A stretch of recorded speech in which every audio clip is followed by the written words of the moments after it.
Hallo Mario. Hallo, hoe gaan dit? Nee, lekker ken jy. Sy. Bring ek dit in. Hallo almal. Ons is hier so terug met nog 'n Bybelbespreking. So vanaand hierdie vraag was gegee vir ons van iemand wie ons ken. Die vraag gaan basies oor waarom het God vir Farao se hart verhard in Exodus 7 vers 3. En ons gaan so 'n bietjie praat oor hierdie onderwerp en dit vloei so 'n bietjie in vrye wil, vrye keuse in met 'n gedeelte ook oor waarom God Farao se eerstegebore seun gevat het. So ek dink hierdie gaan 'n interessante bespreking wees, ook interessant om 'n bietjie meer te weet van die Ou Testament en 'n bietjie dieper simboliek te sien in 'n sin. En ja, ek dink dit sal baie interessant wees om van te leer. Mario, ek dink dit is 'n baie interessante onderwerp en ek dink daar seker baie mense wat vanaand ingeskakel het wat seker die vraag ook al gevra het. Hoekom het God Farao se hart dan verhard? En ja, ek dink ons moet mooi na dit kyk en ons moet bietjie lekker net gesels en elkeen het sy siening gee. En ek sê soos altyd, weet jy, dit is my siening, dis nie te sê noodwendig te sê dis altyd 100% of nie, ek sê nie Bybels korrek, maar Bybels korrek, maar dis ook 'n siening. So ja, Absoluut, ja. Volgens Exodus het God Farao se hart verhard as 'n manier om God se mag te demonstreer en uiteindelik 'n groter voordeel te bewerkstellig vir wie? Sy volk. So ja, Henry, as jy 'n idee het, jy kan Ja, die ding is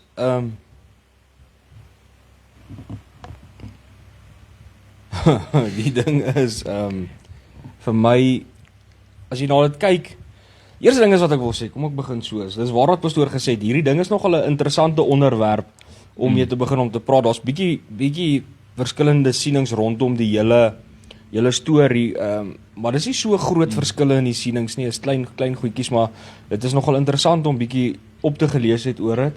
Ja. Maar ja, wat ek gedink het, eerste ding wat mense moet besef, mense wil half maak of Farao hierdie onskuldige mense is. Dis asof mense dit in hulle koppe het, en dit is wat hulle probeer nou op sin speel half vir my, laat Farao is hierdie onskuldige ou gewees, en toe het God sy hart nou verhard om verkeerde goed te doen, en toe straf God hom omdat hy verkeerde goed doen, en dan vra hulle, maar hoe het jy dan vrye wil, as God jou hart verhard, en nou doen jy verkeerde goed, en nou straf God jou, en dit is glad nie wat eintlik daar gebeur het, nie. Weet jy Henry, maar dit is vir my ook, toe ek nou vanmiddag die geleentheid gehad het om net my goed net bietjie agter mekaar te kry, het ek ook besef, is dit nie tipies van ons as mens nie? O ja.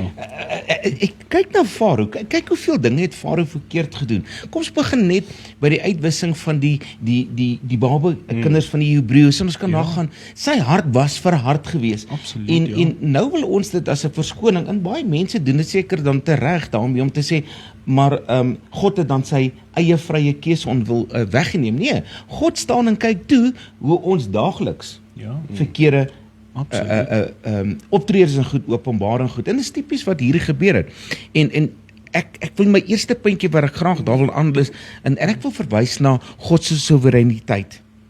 Hy het gekies om Farao se hardkoppigheid vir sy doeleindes te gebruik. Farao was hardkoppig, Farao se hart was verhard gewees, en maak nie saak hoe ons daarna kyk nie. As jy kyk hoe hy die Israeliete vermoor het, as jy kyk hoe hy opgetree het, hy het 'n verharde hart gehad. En ek dink net op die einde van die dag, God het reeds daardie verharde hart gebruik om dan 'n groter prentjie vir ons daar te sit, die verlossing van sy volk onder die onderdrukking. Dit was God se soewereine besluit. God is iemand wat ver in die toekoms sien. God het geweet, sy hart is hard. Absoluut. Ja, absoluut. En ek dink ook 'n ding wat mense moet besef, mense lees hierdie ding van 'n verharde hart, en ek dink ook hulle het 'n halwe wanindruk van wat dit is, want ek persoonlik dink God het hom eintlik op die einde van die dag net oorgegee in sy eie vleeslike begeerte, soos wat Paulus dit sal beskryf in Romeine. Dit is nie, ek dink nie dit is so gemaak dat hy nou so is, hy sal nooit tot bekering kan kom nie. Ja. Hy sou nog steeds gered kon geword op die einde van die dag, as hy sou wou gedraai het na God toe. Dit was nie so dat God hom heeltemal gesê het, hoor hierso, nou, jy het nou nie meer vrye keuse in enige iets nie, want mens sien nog steeds dat Farao besluit en keuses gemaak het na dit. So ek dink mense moet ook net besef, dit is nie dat hy heeltemal Farao se wil, as ek dit so kan sê, heeltemal weggeneem het van hom af. Want as jy na die plaag kyk, Hendrik, jy het dit mooi gesê, na elke plaag wat het gekom. Hy het gekom en het gesê, is jammer. Nee, hy gaan die volk nou laat trek. Hy is nou bitter jammer. En wat het geword? 'n paar minute daarna het hy weer 'n harde hart. Hy het sy wil toegepas. Ja. En gesê, God het my nou gestraf. Absoluut. En dis baie keer ons, en ek hou daarvan om hierdie vergelyking ook weer prakties terug te maak. Ons as mens, hoeveel keer het jy mense gehad in die kerk wat gesê het, ek is nou verby met my lewe.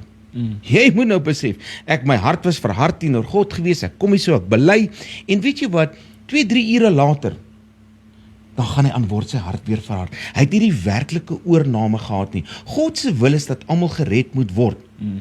Maar wanneer jou hart verhard bly, en dis wat met Farao gebeur het. Absoluut. En dis eintlik my tweede punt wat jy aangehaal het. Dit was Farao se keuse. God se verhouding was op reaksie op Farao se herhaalde weerstand wat hy gebied het. En jy kan dit reg deur die 10 plaae kyk. Ewen met die afsterwe van die eerste geborene, né?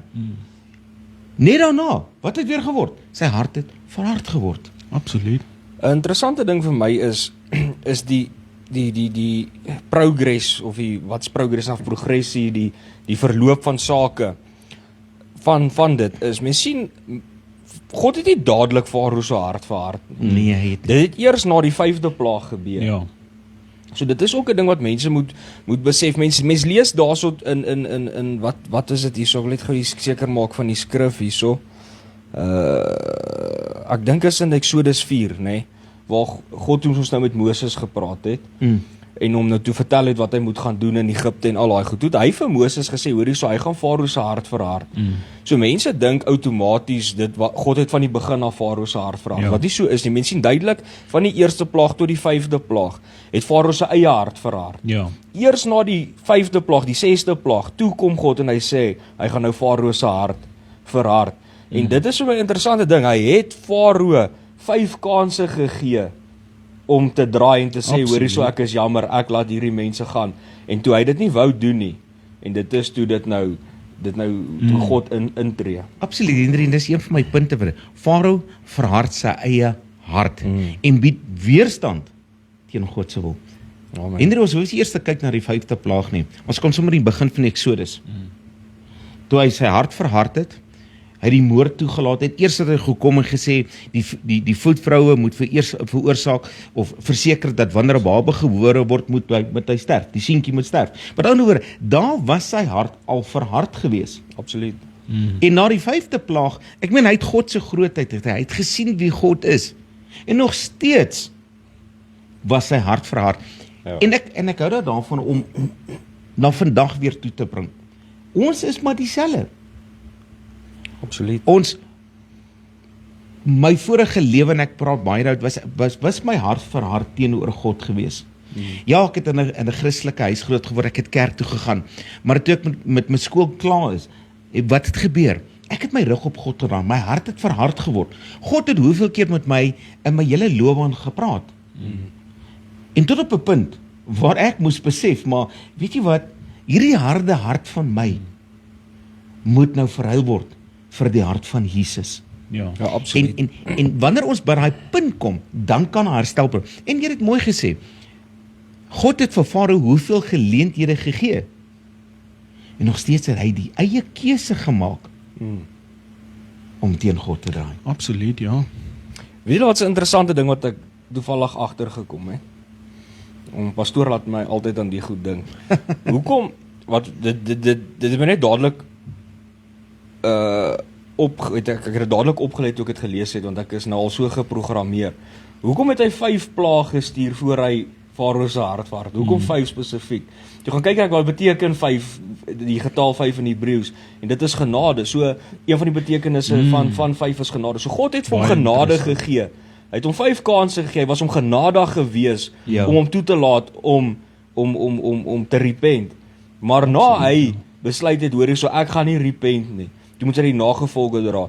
En dis 'n ding wat mense moet besef. Dit is nie net in die Bybelse tyd nie. Ek kan julle nou nog sê, as God na jou toe kom en hy verwag van jou om jou weer te verander, en jou hart is hart en jou weer verander nie, kan ek jou nou sê, jy gaan die nagevolge dra.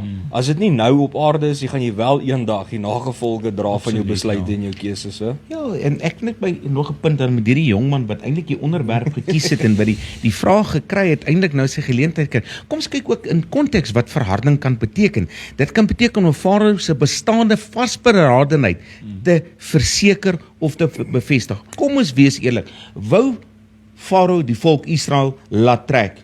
Nee, hy was vasberade om daardie volk onderdrukking te hou. Hy was vasberade om sy wil te laat geskied. So, ons moet ook kyk in daai konteks, verhard, was die vasberadenheid, en God het dit na die 5de plaag, na die genade wat hy gegee het, besluit maar, weet jy, jou vasberadenheid, om teen my wil te gaan, jou vasberadenheid, om aan te hou met sonde, sal gestraf word. En hier is 'n duidelike waarskuwing, vir ons van vandag, en almal wat vanaand hier luister, jou vasberadenheid om vas te hou in jou sonde, nie belydenis te doen nie, nie terug te draai na God nie. Jou besluit gaan die vrug wees wat jy eendag gaan dra. En dis wat hier met Farao gebeur het. Daar's soveel mense wat sonde probeer regverdig. En ek dink in 'n mate probeer Farao hier homself regverdig deur, en ek dink hy het gesit na elke plaag en seker so gesit en gedink, nee, wag, jy met my gespeel. Ja. Ek is dan die koning van hierdie, ek is die heerser van hier. En dit is baie keer wat ons is, die eie ek. Ek wil nie erken nie, ek wil nie oorgawe doen nie. En wat gebeur? God gebruik hierdie hart van my. En ek word gestraf vir dit. Ek gaan die vrug van my vasberadenheid dra. En dis ook 'n ander punt waarna ons moet kyk. Dis nie dat God sy hart verhard het nie. God het maar net gesê, alright, ek gee oor in jou vasberadenheid om teen my wil te gaan.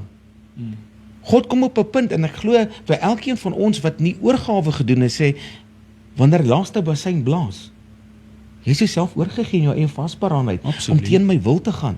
Gaan jy die vrug daarvan dra? Absoluut. Die ewige dood. Ja. Ek hou daarvan om sulke goed ook prakties in te bring, dat mense ook kan verstaan. Hier is ook 'n waarskuwing.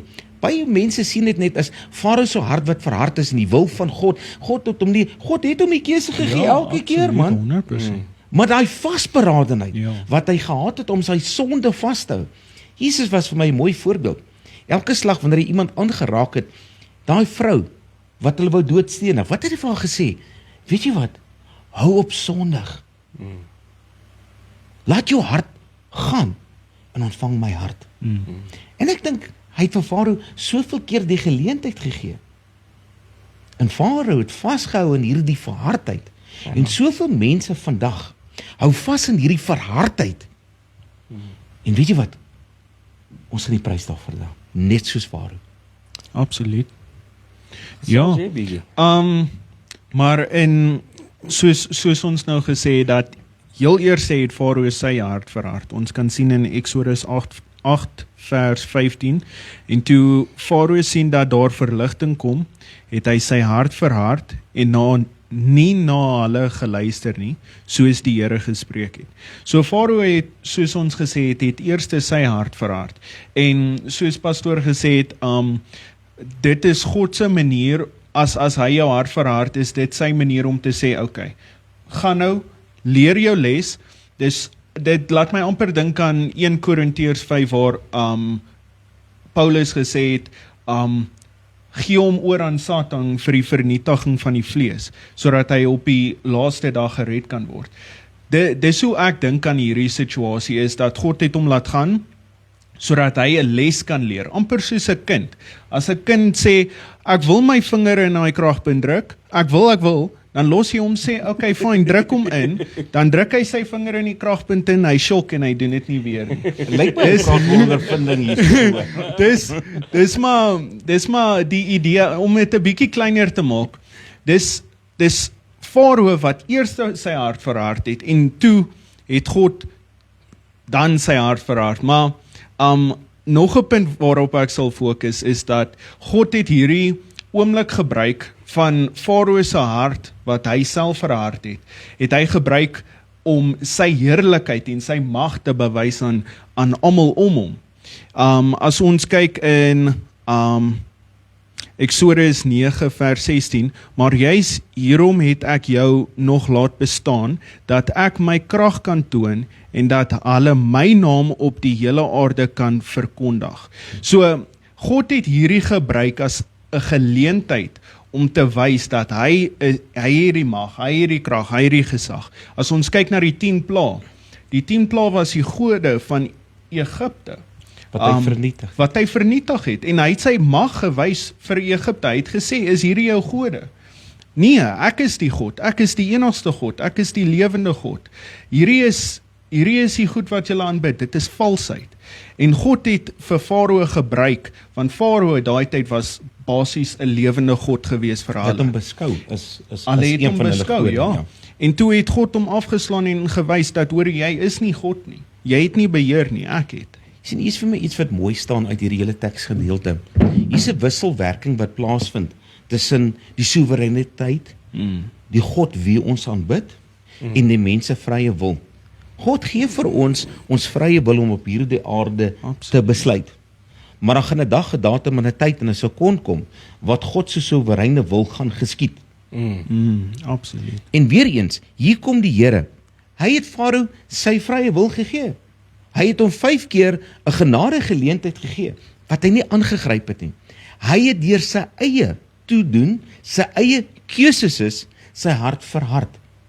En God het dit net gebruik. En ons kyk die hele prentjie vir my ook mis. En wat was God se eintlike doel met hierdie hele 10 pla en alles? Was nie om Farao te vernietig nie. Baie mense lees dit nie in konteks nie. God was nog nooit daar om Farao te vernietig nie. Inteendeel, hy het vir almal gewys as die almagtige skepper van hemel en aarde. Jy kan op daai oomblik besluit, maar ek is die een wat die weë bepaal in goed. En hier kom dit. En sy doel was nog nooit om Farao te vernietig, want hy het hom elke slag 'n keuse gegee. So kom God. God wil nie hê een van ons moet vernietig word nie. God wil nie hê enige een van hierdie mense op hierdie aarde moet hel toe gaan nie. Maar hy gee ons die geleentheid. Hy gee ons die vrye wil, net soos wat hy vir Farao gegee het. Maar dan moet 'n tyd kom wat daar 'n definitiewe keuse gemaak word om te sê, ek is klaar met die ou lewe. Farao het dit nie gedoen nie. En het die vrug daarvan gedra. God wou hom nie vernietig nie, maar sy verharde hart se einde was dan die vernietiging van homself. Maar God se hoofdoel was wat? Om sy volk te red. God se hoofdoel met Jesus Christus is om ons te red. Hy wil nie ons moet vernietig word nie. En ons kyk hierdie gedeelte so mooi, want ons wil net graag in ons konteks alles sien. God het nie sy hart verhard om hom te vernietig nie. God het sy groot doel gehad. En nog steeds is God se doel, sodat nie een van ons vernietig moet wees nie, maar die ewige lewe saam met hom beaar. Maar jy bepaal dit. Jou hart bepaal dit. Absoluut, ja. Nou kyk, julle my soos 'n klomp mense wat net Ja, ek bly stil, maar jy moet ook bietjie praat. Hy stil vanaand op sy eie onderwerp. Ek kan praat, ja. Okay, so nog 'n punt wat ek het is, ons het hom al gedek, maar God het Farao oorgegee aan sy eie keuse. Ons kan sien in Psalms 81 vers 12 tot 13. Maar my volk het na my stem nie geluister nie, en Israel was vir my nie gewillig nie. Toe het ek hulle oorgegee aan die verharding van hul harte, dat hulle nie in hul eie planne kan wandel. So hierso sien ons dat God inteendeel verharding vir hom is om jou oor te gee aan jou eie keuse, aan jou eie wil, sodat jy kan uitkom en jy kan leer, net soos hy baie keer gedoen het met Israel self. Ja, en hier kom 'n mooi ding wat jy eintlik vir my gesê het, wat een van my ander punte is. God se verharding was 'n geregtelike aksie op Farao se hardkoppigheid. En ons almal gaan voor die regterstoel verskyn. Absoluut. En ons moet weet, ons gaan geoordeel word, 2 Korintiërs 5 vers 10, almal gaan voor die regterstoel van God verskyn, en hulle gaan geoordeel word volgens hulle lewe op aarde, of het goed en of het sleg was. So het God vir Farao geoordeel, en dit was God se geregtigheid wat geskied het. En ons gaan nie hierdie geregtelikheid, hierdie oordeel van God vryspring nie. Hierdie Farao se verharde hart is eintlik 'n waarskuwing aan ons van vandag. En ons lees dit verkeerd, ons kyk dit mos, ons sien nie God sy genade, sy liefde wat uitreik na hierdie verharde harte, om te sê, sien wat ek met Farao gedoen het, sien wat die eindresultate is. Volk, word wakker. Ja. My geregtigheid gaan geskied. Jy mag dink, jy gaan dit vryspring, Absoluut. maar jy gaan nie. Farao het dit nie vrygespring nie. En ons, as ons harte verhard is, gaan dit nie Hier is eintlik vir my 'n baie groot waarskuwing.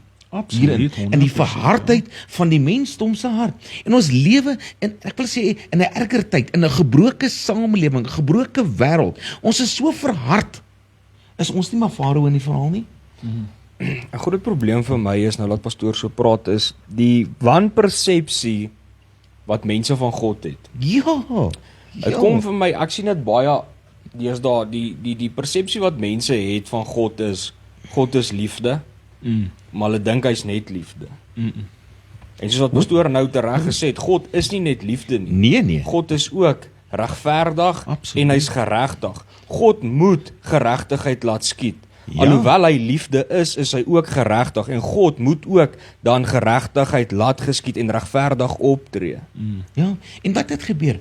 Weet jy, hier kom die volk Israel, en hulle het eintlik na God uitgereik en gesê, ons het 'n redder nodig, ons het iemand nodig, Ja. maar hierdie Farao se hart is so verhard, en is baie keer in hierdie samelewing. Daar's soveel mense wat soekend na God is, maar as hulle opkyk, sien hulle die verharde hart, en hulle moet besef, dat God gaan dit straf. Want hy is 'n regverdige en liefdevolle God.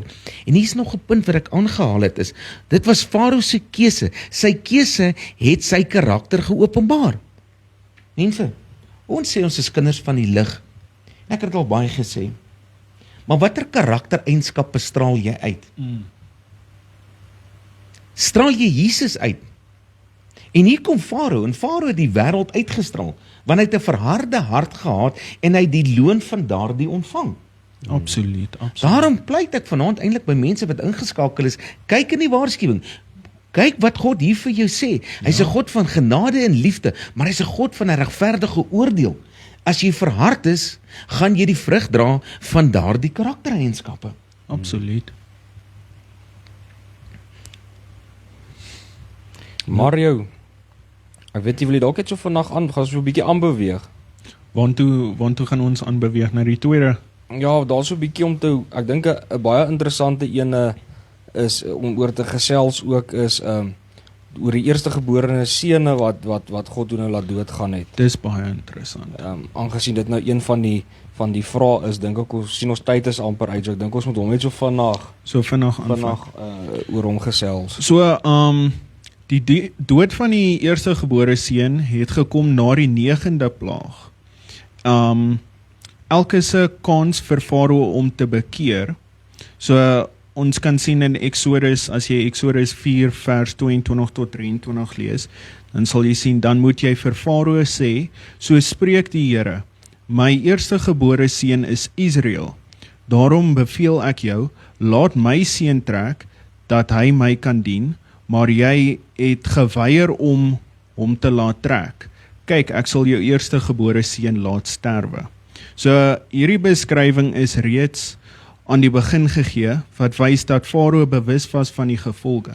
So God het nie net Farao se seun gevat uit die bloute uit nie. Nee. Hy het hom 'n waarskuwing gegee en gesê, laat my seun gaan, laat my seun Israel gaan, en ek sal jou seun los, maar as jy hom nie gaan laat gaan nie, dan gaan daar nagevolge wees. So Farao het geweet van die begin af, dat sy seun gaan sterwe. Wat vir my interessant is, sorry pastoor, net so vandag 'n ander siening hierso. Dis 'n interessante een om oor te dink. Dit is een manier hoe party mense hierdie ding ook interpreteer. Toe ek gedink dit gaan interessant wees om dit net te noem vir interessantheidsondhalwe. Baie mense sê omdat Israel beskryf word as God se eerstegebore seun, en dan ook so pastoor gesê het in Exodus 1 lees jy daar waar Farao die jong kinders daar doodgemaak het.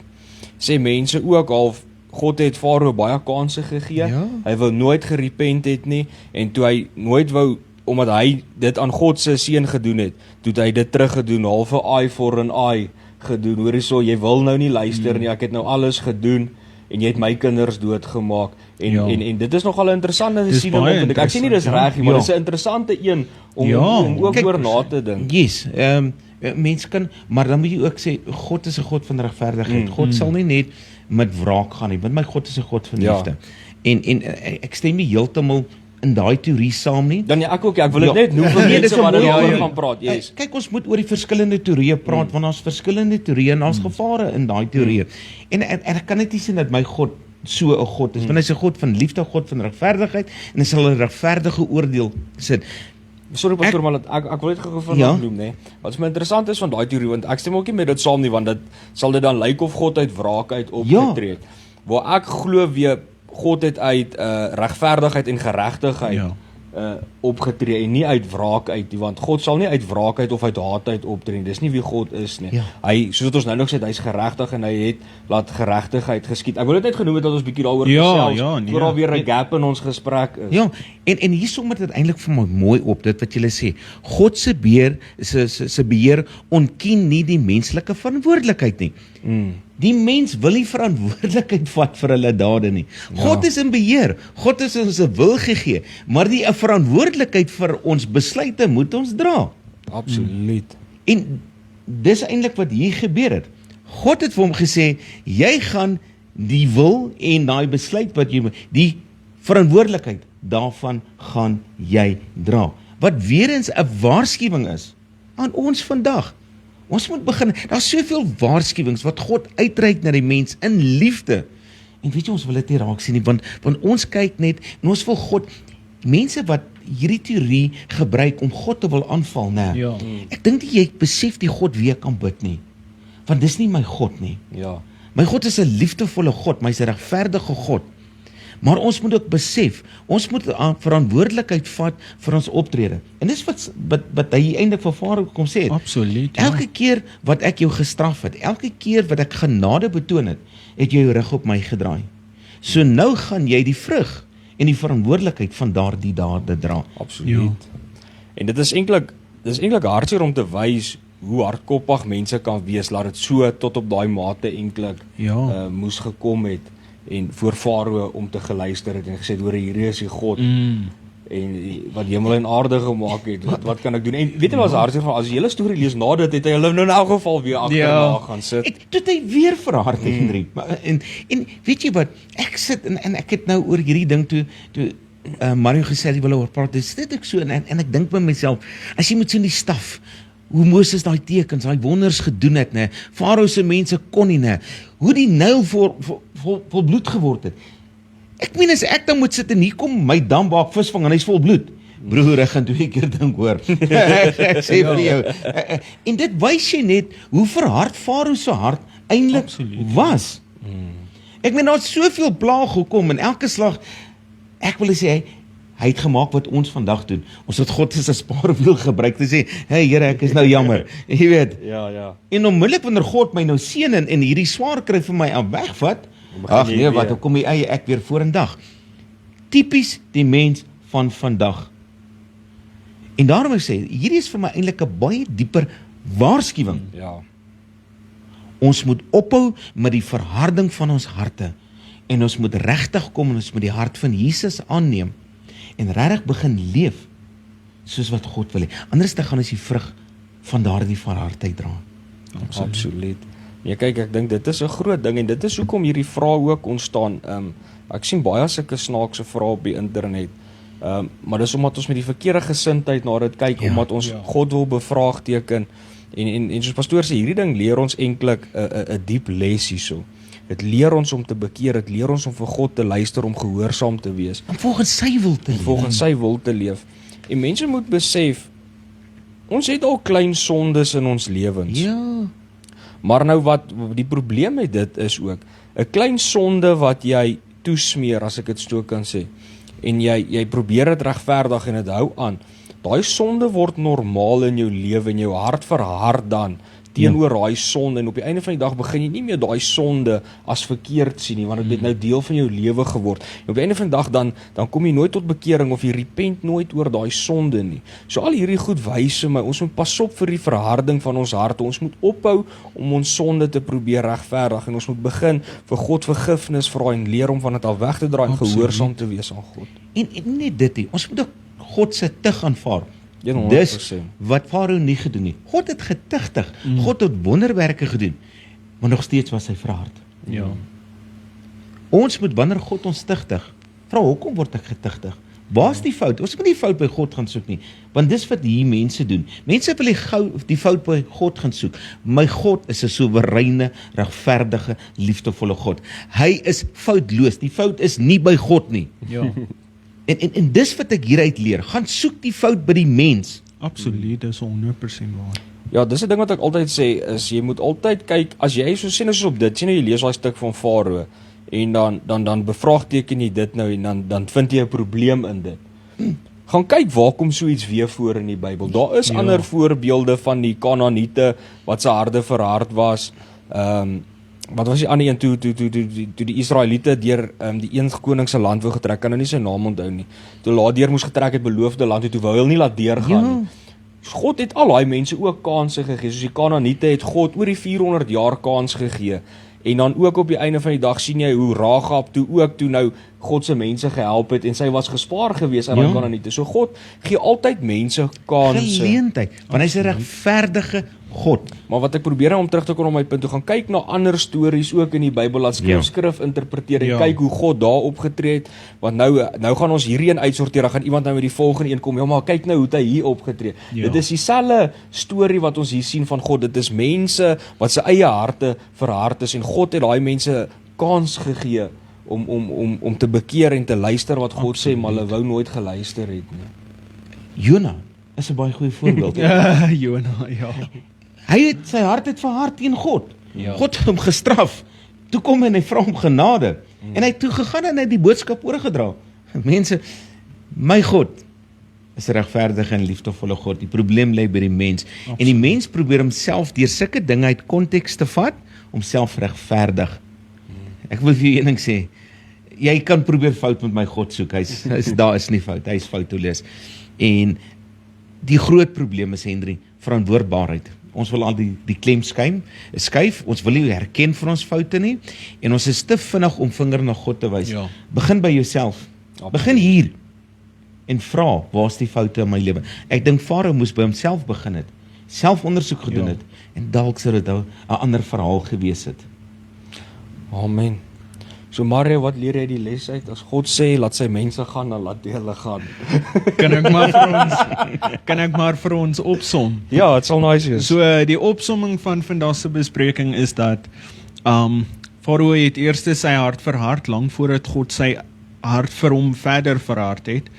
En dit kom van al twee kante af. Farao het dit gedoen, en toe God sy hart laat verhard het en hom verder verhard het, dit is die totale en alle oorgee van Farao se hart gewees. En ons moet besef dat hierdie is 'n baie groot waarskuwing vir ons in ons lewens, en dat ons moet nie net kyk na Farao as, ja, hy het dit gedoen, niks gaan met my gebeur nie. Dit is 'n absolute waarskuwing van toepassing in almal van ons lewens.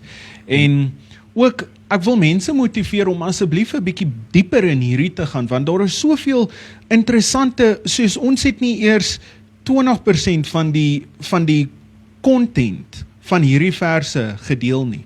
Dit gaan so diep, so simbolies, so ver, as jy gaan kyk later in die Nuwe Testament en later in die Ou Testament, dit gaan baie, baie diep, en is regtig 'n interessante ding om te studeer. Ek wil net afsluit met dit. God het nie sy hart laat verhard nie. God het gesê, reg, laat jy nou maar jou wil toepas. Ja, dis in Dis kort. eintlik wat dit in kort beteken.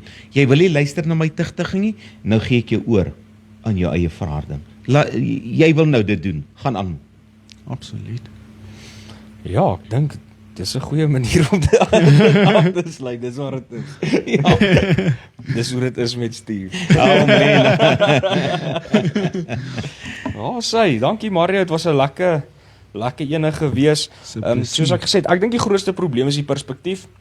Mense dink Farao is hierdie onskuldige ouetjie, nou wil hulle God blameer vir alles. So ja, ek dink lees in konteks en goed. Ek dink dit was goed 100%. gewees, was lekker Dit was gewees. lekker. Lekker om bietjie daaroor te gesels, ja. Wie wil afsluit? Hendrik, ek sien jy het verlede week die jong man die beerd gegee. So ons gaan dit maar jou oordra hoor. Alright, ja, maak ons so. Dan sê Here, dankie vir die voorreg wat ons weer eens vanaand gehad het om bietjie te gesels as broers in U en bietjie te gesels het oor die woord, bietjie meer kennis op te gebou het. En Here, my gebed is laat elkeen wat hy gekyk het vanaand, laat dit ook vir hulle leersaam sal wees, Here. Maar laat ook dat hulle sal besef dat hierdie gebeurtenis, dis nie net 'n storie wat oorvertel is nie, is 'n ware gebeurtenis wat gebeur het in geskiedenis. En laat hulle die diepte van hierdie verhaal van hierdie geskiedenis sal besef en laat hulle sal besef ook dat daar iets is wat ons daaruit kan leer, Here. Laat mense sal begin besef dat ons moet ophou speelietjies speel, Here, maar laat ons werklik U begin volg, Here, en luister wanneer U met ons praat en as die Heilige Gees ons oortuig, Here, laat ons gehoorsaam moet wees aan U, Here. Want U gee ons elke dag 'n nuwe kans as ons in die oggende opstaan en ons haal asem met ons 'n nuwe kans om terug te keer na U toe, Here. En my gebed is dat elkeen wat hier kyk, dat hulle sal besef, hulle het nou nog 'n kans terwyl hulle hier kyk om terug te draai na U toe en hulle harte vir U te gee en voluit vir U te leef, Here, en gehoorsaam te wees aan U. Mag U elkeen seën en in elkeen se hart werk wat hier kyk, Here. En ek vra dit in die kosbare naam van Jesus Christus. Amen en amen. Amen. Baie dankie. Mooi en geseënde aand aan almal. Waar sê julle? Sê. Sê